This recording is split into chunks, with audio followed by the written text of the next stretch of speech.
I'm Lorna. I'm a PHP developer, consultant. Not sure I'd describe myself as a PHP7 expert, but I'm definitely an enthusiast. So I've been following PHP7 really closely right from when we started having those ideas, decided that we should go to PHP7, and kind of brought the stuff that I think, as developers, we most need to know. There's basically biased to things I think were exciting, so I've come to tell you about them.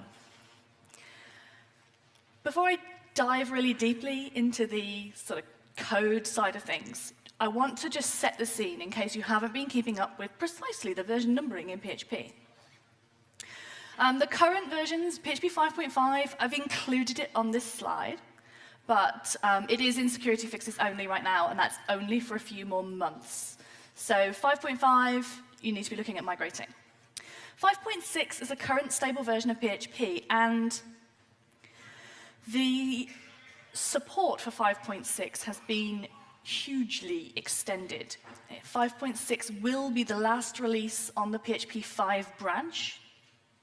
A few applications may have issues upgrading from 5 to 7. It's a minority, but in the interests of those people, the support, and specifically the security support, has been extended way beyond what we would normally expect. So I would expect you to have about 15 months remaining, and you've actually got nearly 3 years. So if you are stuck, please don't feel abandoned. PHP 7 came out in December. Now, bizarrely, the PHP 7.0 support ends before the PHP 5.6 support, and that's because PHP 7.1 will come along later this year, and we'll just keep on upgrading between the 7 versions. If you need to refer to any of this information or present it in a manager-friendly format, you can go here. PHP.NET has a nice timeline picture for you, so you can share that if you need to. All right, PHP 7. The number one thing you need to know about PHP 7, PHP 7 is fast. Now, I don't know how many of you are regulars at this event. I definitely stood on the stage last year and said, you should upgrade. There's a few people nodding at me. I'm so sorry. You should upgrade to PHP 5.4, 5, or 6 because, oh my gosh, it's so fast.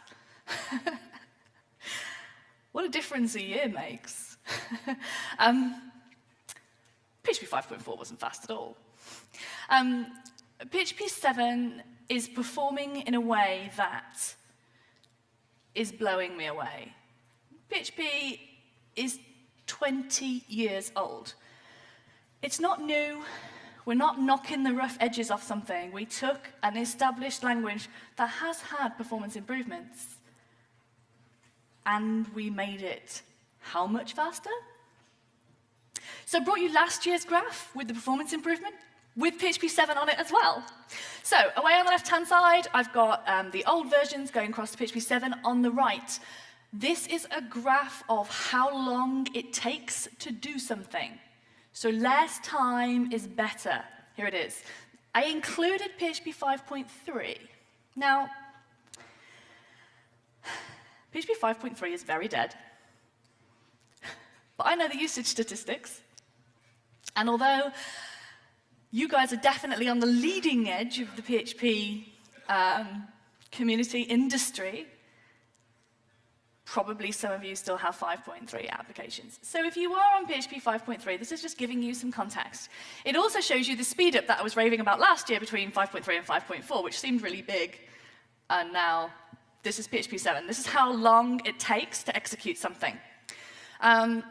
This is the bench.php script that's in the PHP source tree.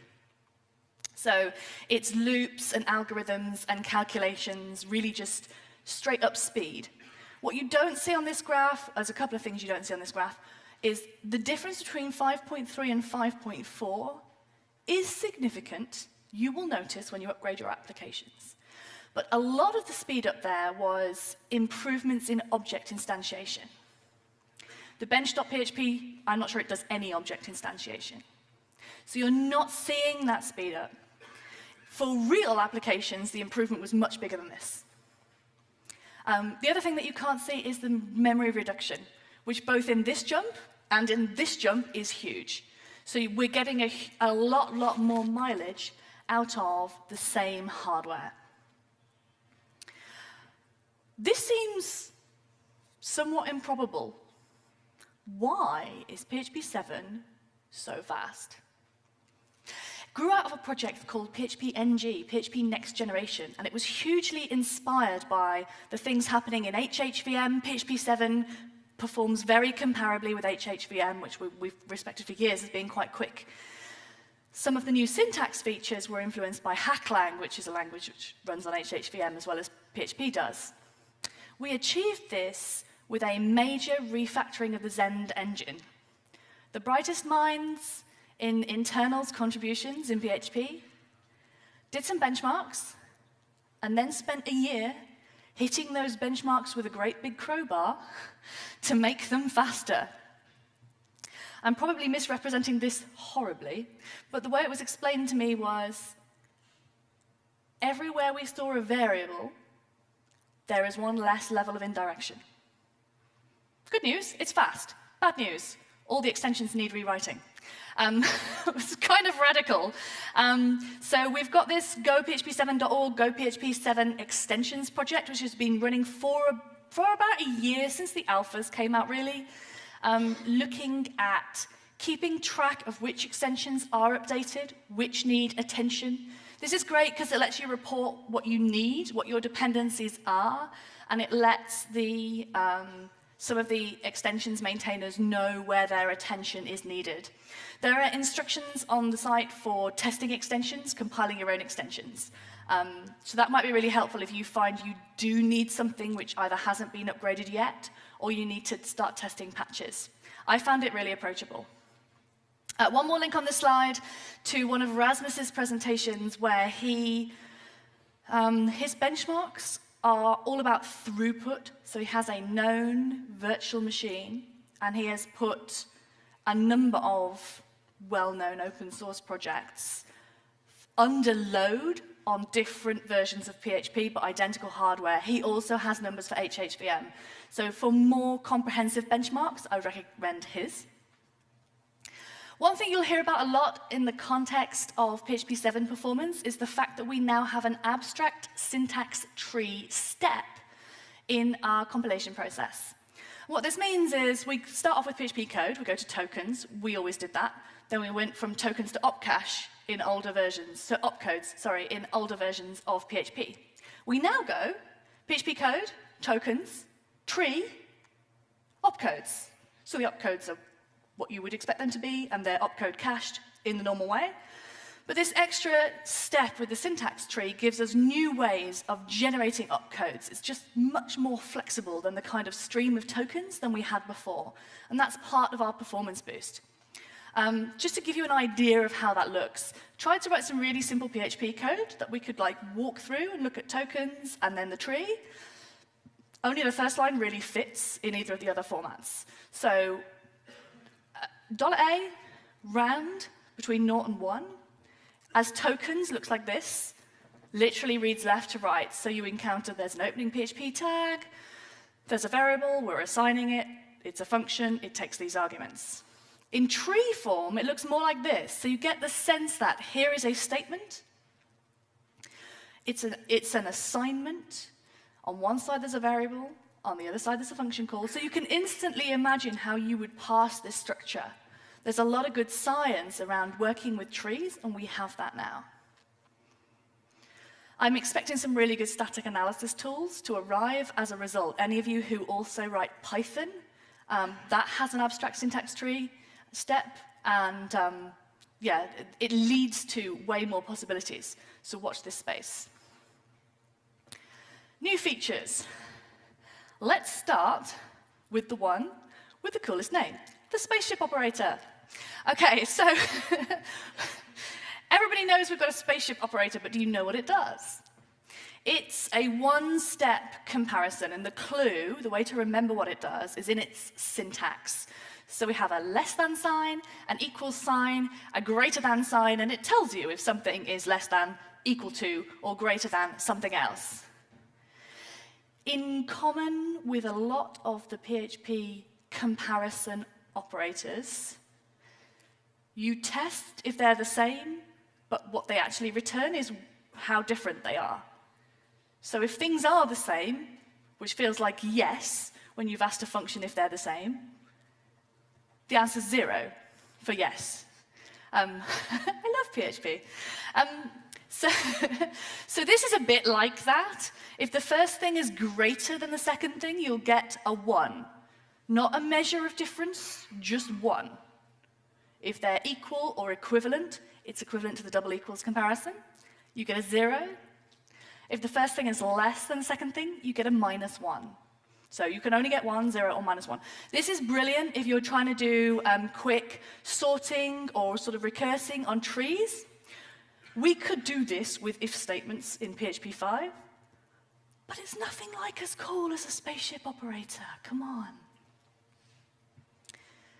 We have another new piece of syntax, which is called the null coalesce operator. And it builds on the ternary operator. So here's a quick refresher on the ternary operator and its shorthand, because I think it really helps for the null coalesce. This is the ternary operator. You evaluate the thing before the question mark. If it's true, you return the thing between the question mark and the colon. And if that first thing was false, you return the thing after the colon. If the first two things are the same, we have this shorthand, so you can kind of fold it up on itself. So if you're repeating an argument, you only need to write it once, and you can put the question mark and colon right next to each other. Ternary shorthand. So if the first thing is true, return it, question mark, colon, the thing you return if the first thing is false. PHP7 brings us a brilliant piece of syntax. It's 2 question marks. I normally use this for extreme confusion. But no, it's a new valid operator in PHP7. The null coalesce operator is ternary shorthand, exactly as I just explained it, but with an is set. We always needed an is set, but we didn't get it the first time around, so here it is, with a second attempt at the syntax. So what we've got here is, I've got you a code example. So I'm defining $B. On line 3, I'm doing $A, null coalesce, 2. $A is not set, so it fails on the comparison, and we return 2.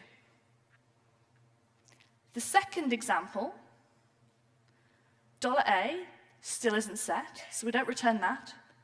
We return what's after the null coalesce operator, which is itself a null coalesce operation. $B. $B is set, so we return that, and we never make it to the 7. It's null coalesce because it allows you to work along a series of values and just grab the first one that's actually set. So a bit like ternary used to let you kind of check a value, and if they hadn't set a number of results per page, you could set a default. This is the same kind of thing, but you can imagine testing a few more things. So you could test, does the user have a specific preference for this? Is this application installation configured with a separate preference? Otherwise, there's a system default. So something like that, where, a bit like running PHP's web server, if you don't supply a config value, you don't supply a config php.ini file, you get all the built-in defaults that are in PHP. Some of them are really weird. This is a bit like that. You've got the option to override these values, and the null coalesce just lets you, they don't even have to be set, just lets you come along and then find something which is defined and use that. Crucially, it is set, not empty. So it means you can set false-looking values and use them. Okay, big feature coming up.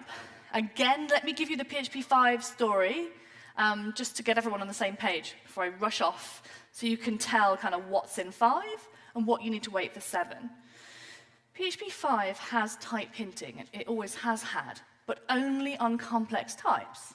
So you can type hint on array, you can type hint on object, so that might be class name, parent class name, or interface which is being implemented.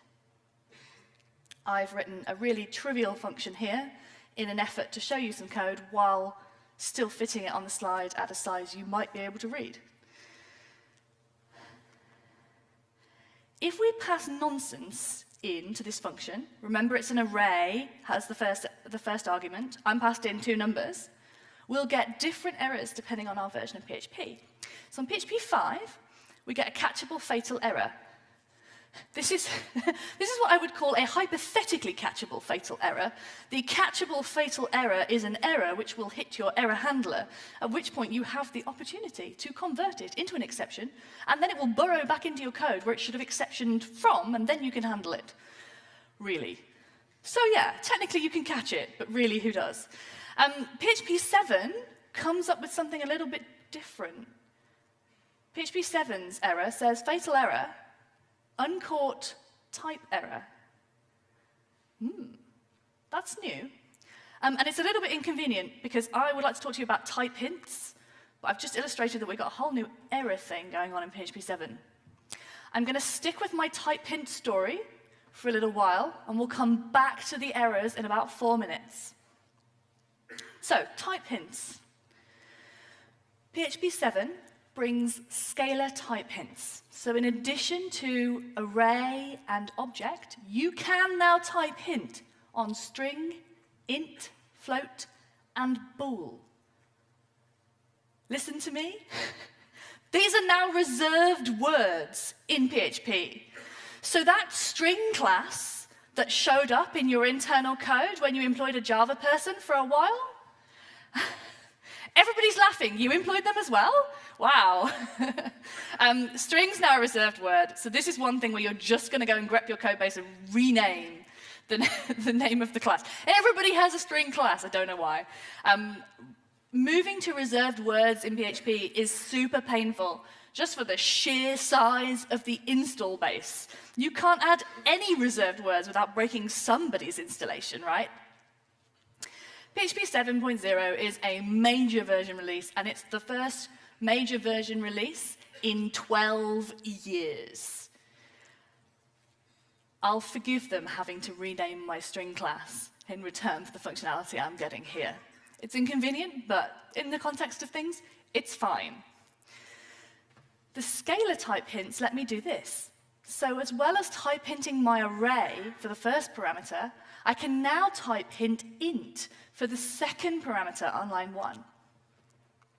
What this means is now I can call it, if you look at the second code block on this screen, I'm defining an array on line 1, and then I'm calling my method on line 2, passing an array and a number. What do you notice about this number? It's a string, says the entire audience. Yes, exactly. Good old PHP. This is a number 2. It's got quotes around it. Looks a bit like a string to me too.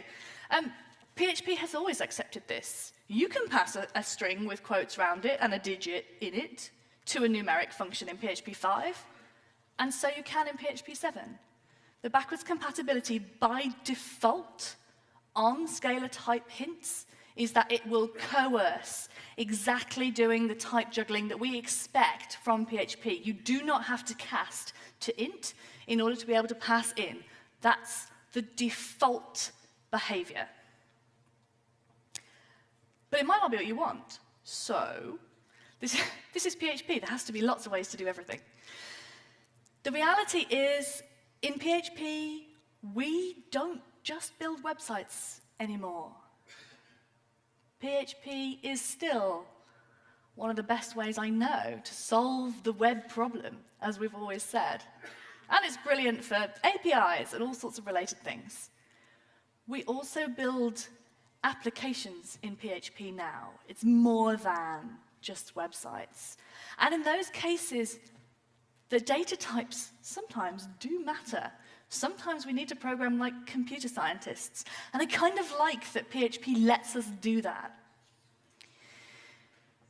Coming in with this scalar type hint is the option to strictly check your types.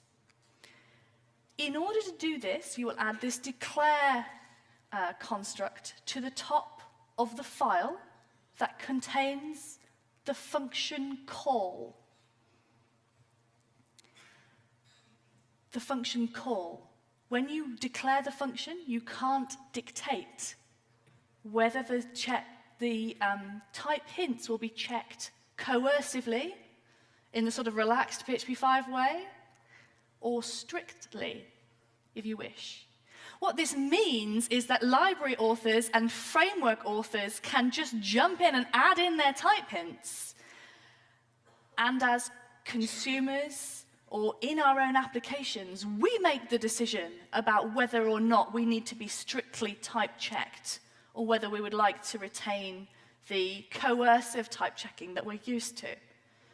So you can use it as you wish.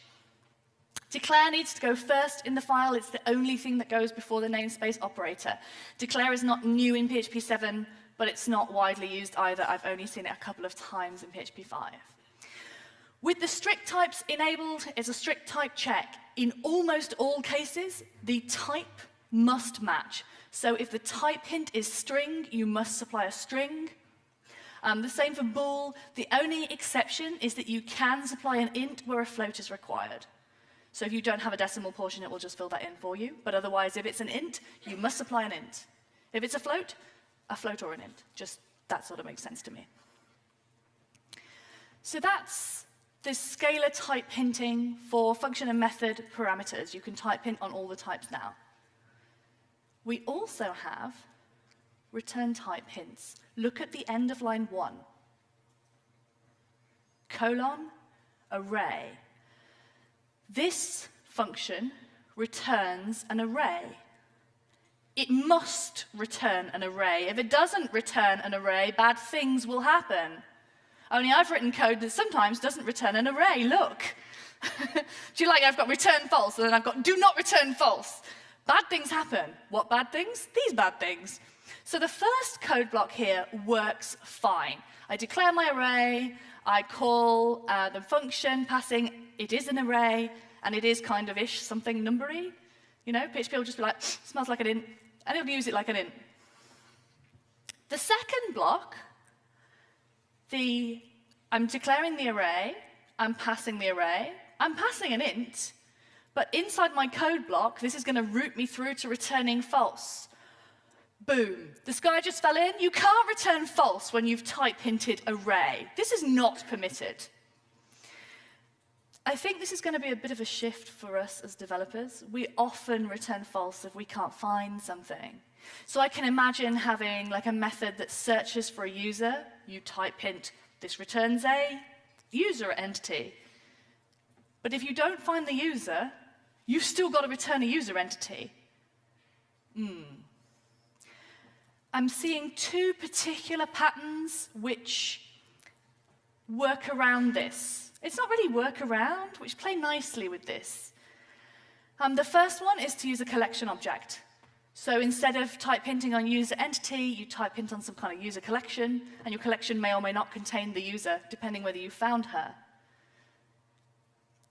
The other thing is, instead of returning false, and literally where you would have returned false, throw a specific exception type. And if you're converting from a PHP5 code base to a PHP7 code base with return type hints, this is probably the easiest switch. Instead of returning false, throw an exception, and the only change in your calling code is that instead of checking you didn't get false, you just catch that exception. Whatever you did when you did get false is what you should do in your catch block. So it's quite an easy translation for existing applications. I returned false, and PHP7 came back and said, fatal error, uncaught type error. Definitely time to talk about the new errors stuff in PHP7. This is awesome. It's awesome because I love exceptions. I think they're a super elegant way of dealing with errors. They allow me to just notify something happened and then decide where in my code is the correct context to respond to that error. Everything you know about exceptions from PHP5 remains. They are untouched, they're still awesome, everything is good. But they now inherit from an interface called throwable. This is an internal PHP language thing, and if you have a look at the shape of the throwable interface, it basically describes the exception class. Really It's like we had exception, and we've just abstracted the shape of exception into this throwable interface so that we can implement the error class. When this was originally proposed as an RFC to go into PHP, it was called engine exception. So it gives you an idea of what was going on here. The idea is that exceptions can be thrown by the language, and rather than, I'm a PHP fatal error and I'm going to cause your script to exit, this gives us a chance to handle it, close down any resources that we need to, clean up after ourselves. It's much, much more flexible than just the screech to a halt PHP fatal error that we've had in previous versions. Now, not everything has switched over to using error yet, but you will see this more and more because it's available now in PHP7. Just like PHP has exception and then built-in child exception classes, they're all in the XPL extension. So error has some child classes as well. So I've got parse error and type error on the screen here. We also have assertion error, arithmetic error, and my favorite, arithmetic error has a child division by 0 error. You can specifically catch the case where division by 0 occurred in your application. Just there it is. It's just, oh, let me tell you about a really specific thing that just happens. So that's, like, someone's thought this through. So I think someone's having the same problems as me. Yeah, we also have int div. So there's a new function which is divide one integer by another. It's like, if modulus was a donut, then int div is the whole. So modulus returns you the remainder, int div returns you the other piece, the number of times it went in. Like, how do we not have that in PHP? We do now. Who knew? Wow, that was a tangent. So let me show you some code with this errors thing in. Got my sample function again, in short, to try and fit all this stuff on one screen. I've still got a curly brace in a stupid place, so sorry. So, first of all, we try calling the method with 2 numbers. You know this isn't going to work. So, my method just throws an exception. We don't throw the exception. We fail immediately. We fail before that because we're passing nonsense into the method. So, on line 6, I call the sample method, which attempts to call the function. The first argument fails the type hint, throws an error. It isn't an exception, but it behaves a lot like one. And therefore, we get into the catch block for type error. So type error, specifically, you failed on type hint. You could always stack the catch blocks, and it works exactly the same way in 7 that you will normally stack twice to catch exceptions and to catch errors if you're using code that will throw errors. If you need to catch specific types of error, put those catch blocks first, and then put the generic ones later. PHP will match in turn of each catch block it can find, a bit like switch. Just keep going. So this is how your error catching code should look. The errors are very deliberately sisters of exception, not children of exception. Because what we don't want is for you to upgrade your existing fabulous PHP5 code onto a PHP7 code base, and then PHP7 suddenly starts throwing errors which it never did before, and they end up in your catch blocks which weren't designed for them. That's a bit nonsense. So that's why the 2 error classes are sisters. They're like beside one another, they're not related. So your existing PHP5 code won't accidentally catch errors. You have to specifically catch them. I keep getting asked if you can catch throwable. I think you can, but I can't think of a single use case why you would want to, because they're really different. So you should probably be handling them differently as well. I can catch method calls on non-objects. Anyone ever seen this error in their code? Method called on non-object. Oh, happens to me all the time. So PHP5 just gives me a fatal error. Call to member function grow on integer. 5.6 introduced this integer. Before that, it just used to say non-object. Sometimes it's really helpful to know that it was false, or 1, or what exactly it was that wasn't the object you were expecting. PHP7 gives us this uncaught error. So when I did this, I could have wrapped it in a catch block. You need to start seeing this word error with a capital E as being a proper noun. It means something. It's not just any old error. It's an error with a capital E. So you're going to catch it like this. Same as catching exceptions, put your success case code in the try block, and then catch the thing that might happen. So I had an uncaught error, and here it is, I'm catching it. You're going to do something better than echo oops, but you get the idea. You'll see there are some things already built into PHP, such as the new type hinting, return type hinting, these kinds of things, at language level, which already throw errors. I expect more parts of the language to adopt this over time. It's pretty new. Right, that was massive. Type hints, return type hints, new error classes. I have a few slightly lighter things that I want to mention before I start talking about how you're going to upgrade your own applications. PHP7 has anonymous classes to go with the anonymous functions and things that we already have. This is not an anonymous class, this is an ordinary class. So this is a class with a name, and at the bottom of the example on line 7, I'm just instantiating it and storing it in $log1. Hold that thought. This is an anonymous class. So a bit like an anonymous function, you declare the thing in the way that you normally would, but you put it in the place where you want it, and you don't give it a name. So when I instantiated $log1, I did $log1 equals new class name.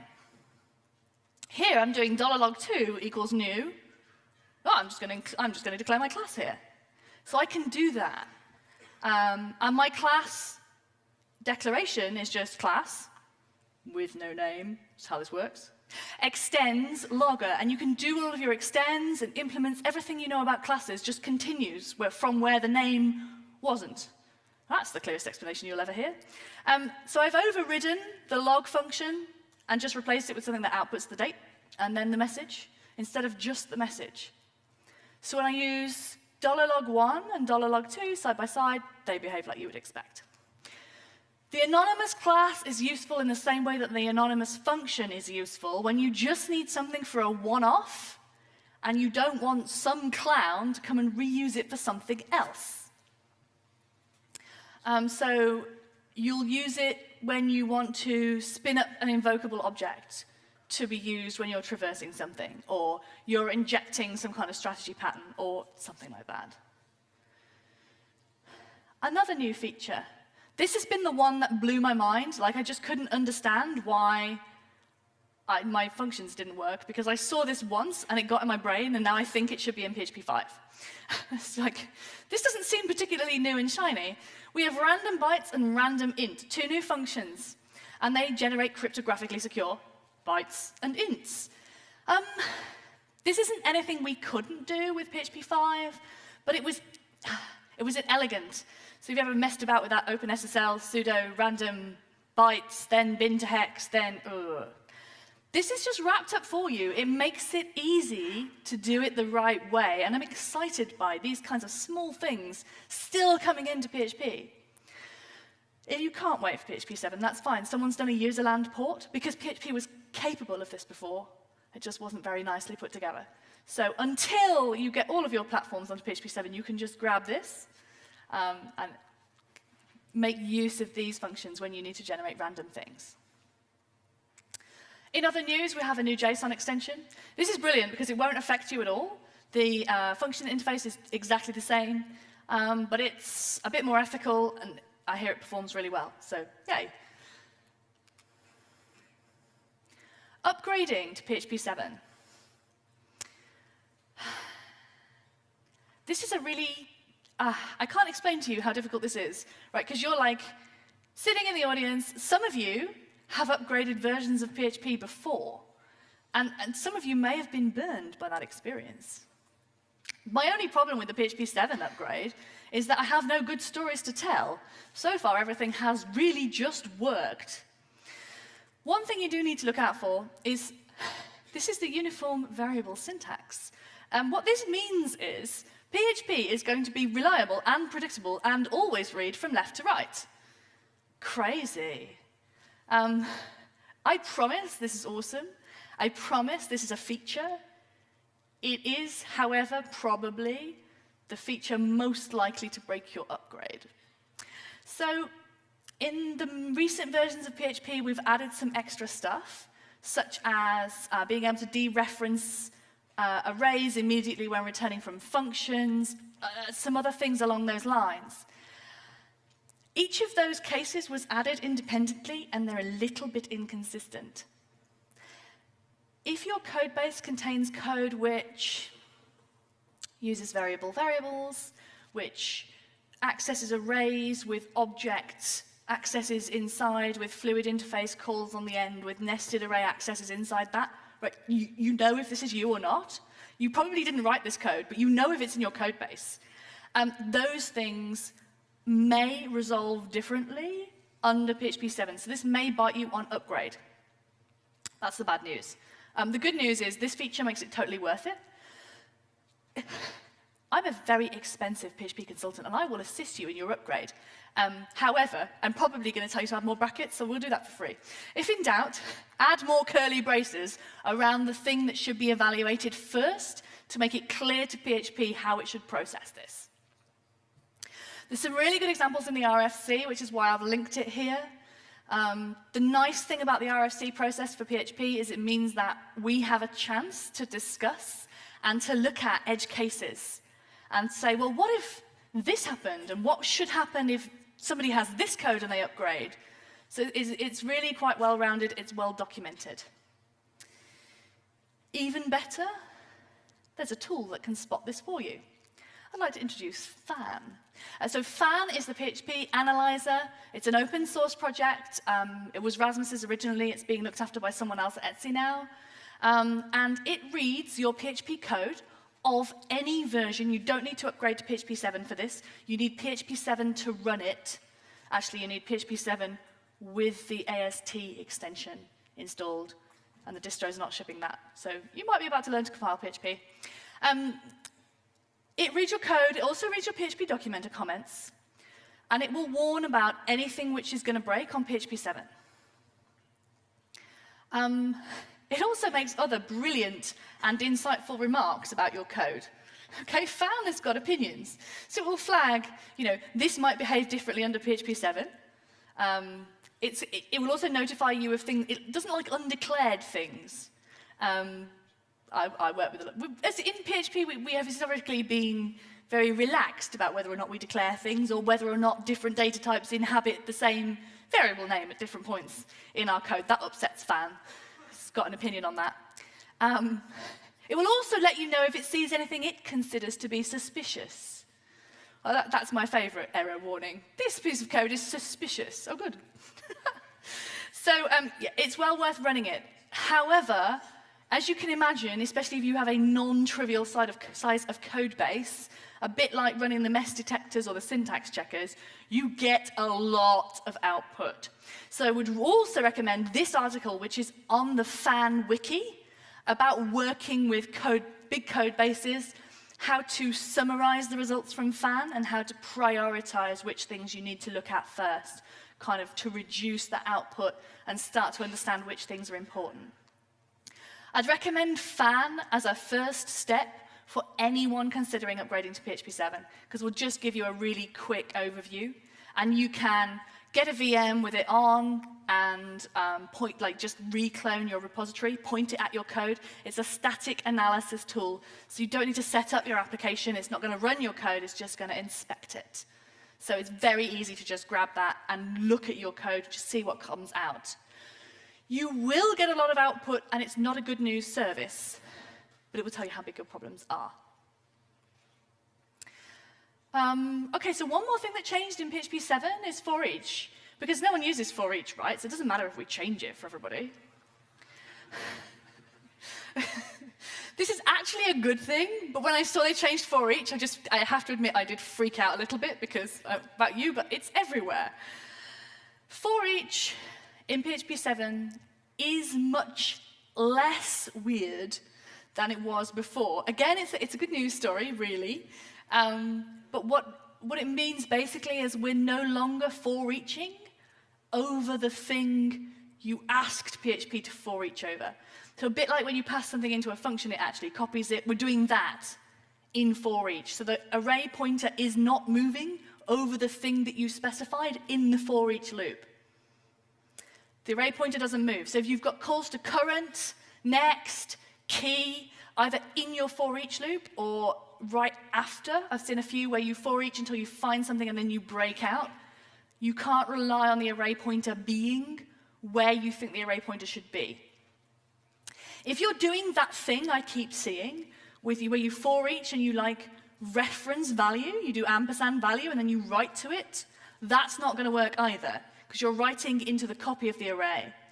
If you need to, and this is good practice on PHP5 as well, if you need to update an array during a for-each or any other thing you're iterating over, array is a simple example, what you need to do is you need to for-each over the thing as key and value, and when you want to update it, say thing, key, and assign the new value. So don't whatever that is with the reference, don't do that. It's not going to work. Fan will pick it up, so it's not a huge problem, but just look out a little bit. I have less weirdness available for you in ForEach under PHP7. Couple more gotchas. We no longer automatically pass hex numbers out of strings. It's kind of an edge case, and it's intensive. Hardly anyone uses it. If you need to pass hex numbers out of strings, pass it through the filter extension because there's a flag to say this might be a hex number, look for OX. So if you're relying on hex processing, you just need to be a little bit clearer to PHP that you meant hex, and it should check. Deprecated features. Oh, it's so rude to come and rant on stage, but deprecated features. PHP 5.3 introduced the e-deprecated error level. You should always turn on e-deprecated before you upgrade. If you see e-deprecated contents in your logs, you should expect that those e-deprecated things will in fact have been deprecated in the next version of PHP. Partly because there are always things that you shouldn't really hang on to anyway. But a lot of the time, they're not actually removed. So, anything you see as e-deprecated, you should expect to have been removed. Except, for PHP 7.0, we accepted the RFC of what should be removed. No one implemented it, so none of those things actually got removed. The MySQL functions really are removed, which is good, because that extension has been neglected for about 10 years. So please come and join us in the world of PDO. It's awesome, I promise. If you really want to stay similar to what you have with the MySQL functions, try the MySQL ND library. The PHP4 constructors are marked as e-deprecated. They are both more and less present than you'd imagine. So PHP tries to guess if this is PHP4 code or PHP5 code. So sometimes a method name with the same name as the class, remember that method names are case insensitive in PHP, can be considered as a constructor in certain cases. But in fewer cases than you'd think. But it's fine, because the RFC says we're removing them in PHP 8. Good. I don't expect to wait a decade for PHP 8, by the way. I expect that to come along a bit sooner. So how about you? How about your applications? What are what's your action points for coming into this wonderful world with the little tiny time-elapsed graph? I stood on this stage last year and said, PHP 5.6 is awesome. You better upgrade, because next year I'm going to come and tell you about PHP 7. Oh, that's brilliant, because they accepted my talk again. So maybe I could decide a new topic and announce it now, and they'll let me come again next year. Maybe that will work. So I hope that you did upgrade to PHP 5.5 and 5.6, because if you did, you're in a magically good situation. Most PHP 5 code will just work. Like I say, I'm a wildly expensive consultant. Well, not probably expensive enough, never mind. I'm a consultant, and I do migration. But if you ring me for PHP 7 migration, I will ask you politely to go home and try it yourself. because it would just be unethical to sell upgrade consultancy. Most of the time, you don't need it. You can genuinely do it yourself. One thing I keep seeing that's tripping people up is that you need to also update all your libraries. So only the newest releases of all of the PHP libraries will support 7. It's very easy to write code that supports both PHP5 and PHP7. So in terms of stuff that gets installed via Composer, you are very unlikely to have problems if you are using an actively maintained library. But you will need the newest release, and that might mean that you need to jump major versions, do a bit of refactoring. That's true for some of the extensions as well. Mongo are supporting 7, but only on their new driver, and it's got some function changes. So you need to update your libraries, but you probably don't need to do a lot with your application code. I mentioned fan, run fan. PHP, being PHP, has wonderful upgrade instructions. I work with a selection of programming languages. None of them are documented the way PHP is documented. It's out of this world excellent. And the migration instructions are great. There's a really good changelog. So if you're using specific libraries in PHP or relying on them a lot, you can check if big things have changed. As developers, sometimes we need to be advocates. Sometimes we need to look out for our application, our clients, our business. Sometimes we need to push the fact that just not being broken isn't good enough. Security fixes till 2018 isn't good enough. PHP has a long history of people upgrading really slowly. I know that some of you in this room are not on PHP 5.5 or 5.6. The statistics tell me that. You may need to do some of the legwork yourself and proactively help your organizations, and indeed your hobby projects, to upgrade. If your hosting companies are not offering PHP7, don't be too patient with them. In a year, you need a new supplier. And I don't care how hard your preferred supplier process is, do it. The people in this room are the leaders in the industry. You're here, and you're ahead of so many other people. You're ahead of people who have no idea what version of PHP they are running and should never need to care. They are the small business owners, the weekend warriors, the people getting by, contracting. If we vote with our feet and demand the upgrades, we create the market that says hosting companies should not be shipping on insecure versions of PHP today. I don't care if somebody says, oh, yeah, such and such a distro has security fixes. The new versions of PHP are fast, they're secure, and I want everyone to have them. If this were a paid-for upgrade, you would be biting off the hand of your supplier. Go back to work. You might have to be the person that steals some time, that clones the Vagrant box you use for development and updates it to PHP7. Looks what happens to your application when you run it there. Runs both the old and new versions under a bit of load, compares the performance. You might even need to use a spreadsheet, make a graph, and take it to management. We sometimes need to be advocates. You're here, you're informed, you know what's important. And the performance speaks for itself. There's no hard sell, there's no explaining features to managers. Hardware cost, developer time invested, do the maths. Even if you don't know what the developers cost or what the hardware costs, do it in server hours and person hours. Just make that argument. Your applications and your clients will benefit enormously, and it puts you on the step to take all of the new stuff that's coming in PHP. How to get PHP7. Ironically, the Windows users are in the best position here because they just get a new binary and that's available, so you can all sort that out on Monday. Linux users, we're always in a difficult position. We're waiting for distros to update. I'm an Ubuntu user. I think they'll ship with 7. Irritatingly, they won't decide that until tomorrow, so I can't stand on stage and announce they're going to. I think they will. There are other alternative sources, both RPM and deb type repositories. .deb has PHP7, it's awesome. This link goes to a repository which, from Andre Suri, which lets you install 5.6 and 7 side by side. So that might be really nice if you want to do some upgrades and configure some of your web heads one way or another way. PHP is open source. It's made of C. It builds on every platform I know. Some you would never imagine or want to build PHP on. Separate problem. Compile it yourself.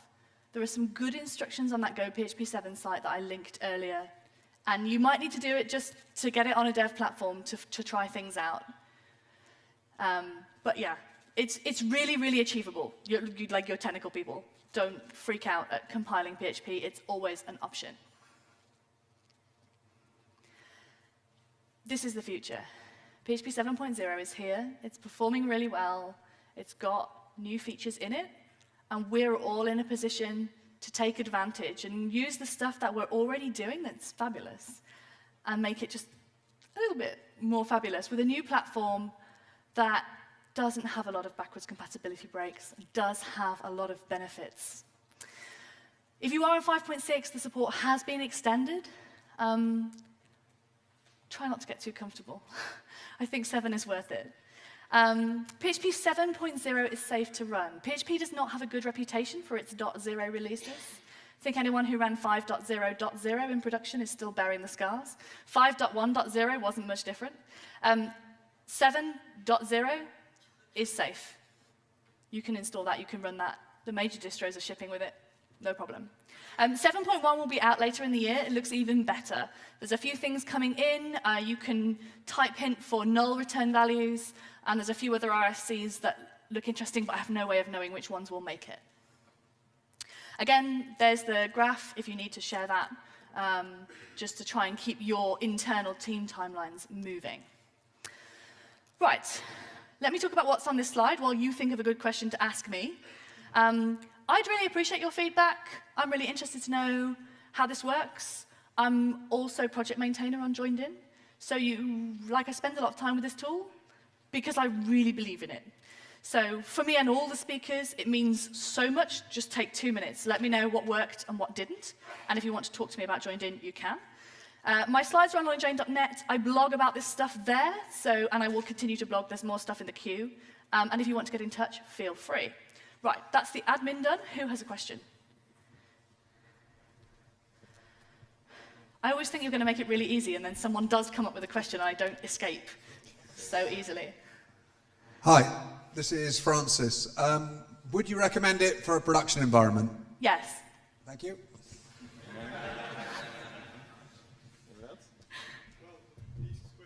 Can you wait for the microphone? How does it compare with the hip-hop? How does it compare with hip-hop? So the comparisons with HHVM, which is the engine you're asking about, to run your existing PHP code on either HHVM or PHP7, the comparison is quite close. Different applications one can be a bit faster than the other, but essentially they are much of a muchness. A good place to look for a more scientific answer is Rasmus's slides that I linked quite early on in this presentation. He compares a bunch of different open source projects, different versions of PHP, including HHVM. So if you're using an open source project, or if you know the profile of your application is most similar to one of those, that'd be a really good place to look for a more specific answer. There was a talk several years ago at the conference in which speakers said exceptions should be exceptional. So I was wondering, with type hinting forcing you to return a certain type, does that leave you with promise pattern or collection objects, classes? Yeah, there's a few ways you can solve it. I think I quite like exceptions as a way of communicating internally within my application. I don't think it necessarily is only for emergencies, although I definitely would like to be specific about what happened. So I would want to throw a specific exception type if I was just returning the information that it wasn't found, for example. That's a good question, thank you. Who else? There's one over there. There's one here.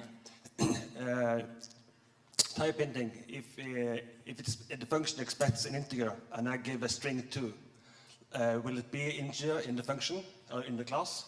Will it be converted or will it still be a string 2? No, it'll be an int, so it'll get juggled on the way in, and it'll be the data type that the function expects. Oh, cool. Awesome. Yep. Do you think multiple return types will be supported? Or do you think it's a good idea? Do I think multiple return types will be supported? I've seen a few which are like type or null. There are some RFCs open, but as far as I know, they haven't been accepted. I can imagine doing or null, but not really doing, like, a function that might return a string and might return an int doesn't seem like one function to me. So can kind of imagine the case where like my example, returned false. I don't think that's a terrible pattern, but I think returning maybe one or another is a bit weird. Hi, if you've got a function with a type of a string hinted, and you passed in an object that has a toString, will it cast it or will it error? I've no idea. I mean, I think it should cast it, but we should try that. Let's write some code.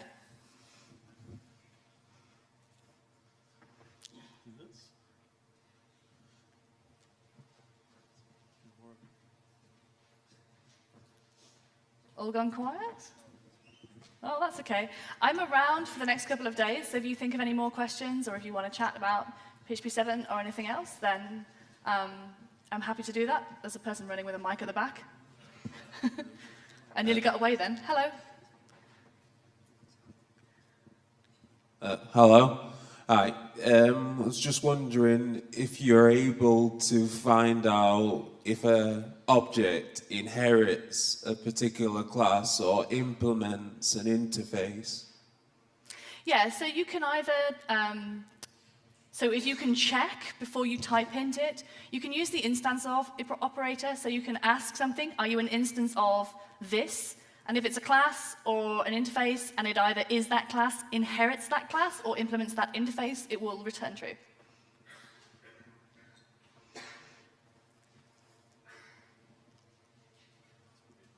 Yeah, well, I really am done this time. Okay, cool. Thanks very much for coming. That's awesome. If you want to find me, I'm probably mostly hanging out at the O'Reilly stand, where you can also buy my book, they asked me to say. So thanks very much for coming, and chat to me later.